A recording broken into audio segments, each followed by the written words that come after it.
بسم اللہ الرحمن الرحیم نحمدہ ونصلی علی رسولہ الکریم اما بعد۔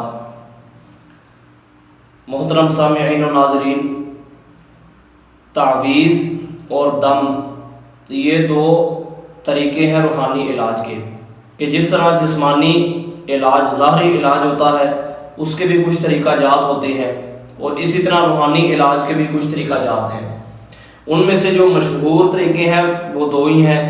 ایک تو ہے کہ دم کر دینا، قرآنی آیات کا پڑھ کے دم کر دینا، ایک یہ طریقہ ہے۔ دوسرا طریقہ وہ تعویذ کی صورت میں ہے۔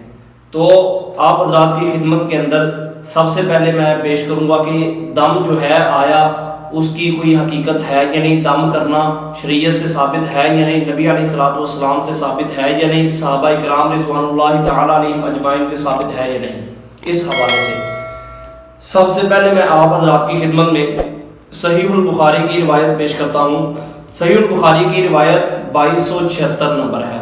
یہ وہ مشہور روایت ہے کہ صحابہ کرام رضوان اللہ تعالی علیہم اجمعین سفر کرتے ہوئے گئے تو رستے کے اندر ایک عرب قبیلے کے پاس اترے، تو ان سے ضیافت مانگی، یعنی ان سے کوئی کھانا وانا مانگا، انہوں نے نہ دیا۔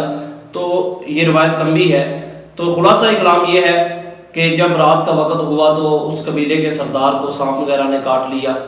تو سانپ نے جب کاٹ لیا تو اس کے بعد انہوں نے دوا دارو کیا لیکن کوئی فرق نہ پڑا۔ تو اس کے بعد ان میں سے کسی نے مشورہ دیا کہ آپ جائیں، وہ باہر لوگ بیٹھے ہوئے ہیں ان سے پوچھیں۔ تو صحابہ کرام رضوان اللہ تعالیٰ علیہم اجمعین نے دم کیا، اللہ تعالیٰ نے اس کو شفا عطا فرمائی اس سردار کو۔ تو انہوں نے کچھ بکریاں وغیرہ بھی عوض کے اندر لی اور آپ علیہ الصلوۃ والسلام کی خدمت میں حاضر ہوئے، تو آپ علیہ الصلوۃ والسلام نے نکیر نہیں فرمائی۔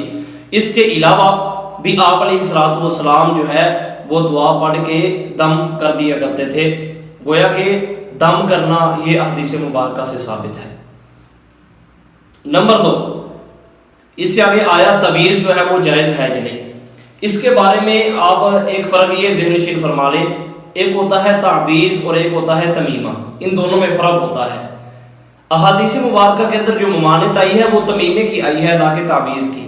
تمیمہ کیا ہوتا ہے کہ وہ کوئی خاص قسم کا کوئی پتھر ہو، کوئی دھاگا ہو، کوئی مٹی کا ڈھیلا وغیرہ ہو جو باندھ لیا جاتا ہے یا کسی نہ کسی نیت سے وہ رکھ لیا جاتا ہے، تو یہ تمیمہ ہوتا ہے۔ تو تمیمے سے نبی علیہ الصلوۃ والسلام نے منع فرمایا ہے۔ رہی بات تعویذ کی، تو تعویذ کے متعلق سب سے پہلی بات تو یہ ہے کہ دم ہی افضل ہے، دم کر دیا جائے۔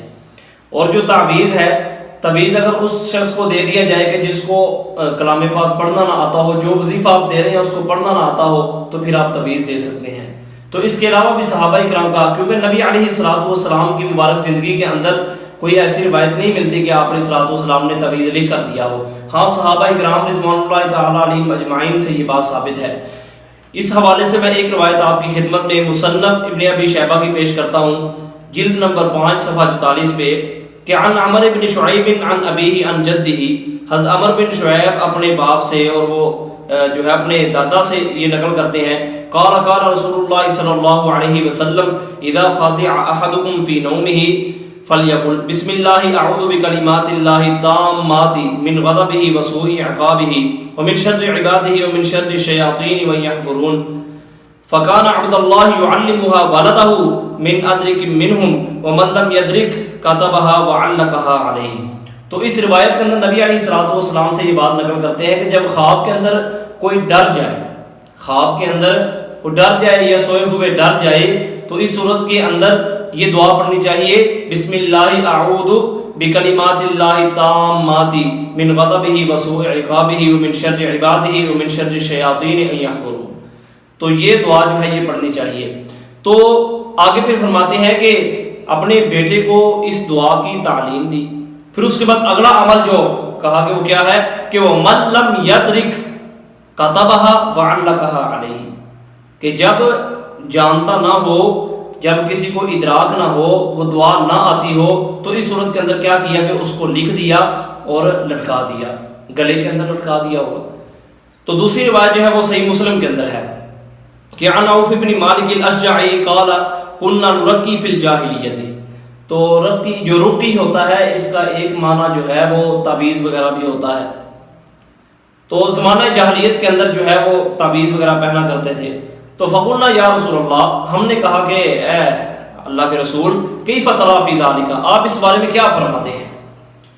تو فقال اعرضوا علی رقاکم، تم اعراض کرو ان جو تعویذ وغیرہ ہے، اگر رقیہ کا معنی تعویذ نہیں تو اس سے مراد یہ ہے اس سے آپ اعراض کرو۔ پھر فرمایا کہ لا بأس بالرقیہ ما لم یکن فیہ شرک، تو پھر اس تعویذ کے اندر کوئی حرج نہیں ہے جس کے اندر شرک نہ ہو۔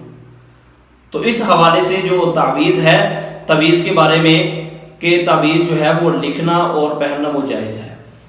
تیسری بات یہ ذہن نشین فرمائے کہ تعویذ کے اندر کلمات وہ ثابت شدہ ہوں، سنت سے حدیث مبارکہ سے ثابت ہوں، کوئی شرکیہ کلمات نہ لکھے ہوں، کوئی غلط کلمات نہ لکھے ہوں، کوئی نقصان نہ پہنچایا گیا ہو، بلکہ مسنون جو دعائیں ہیں انہی میں سے یا قرآن پاک کی آیات میں سے جو حدیث مبارکہ کے اندر دعائیں وارد ہوئی ہیں وہی لکھ سکتے ہیں۔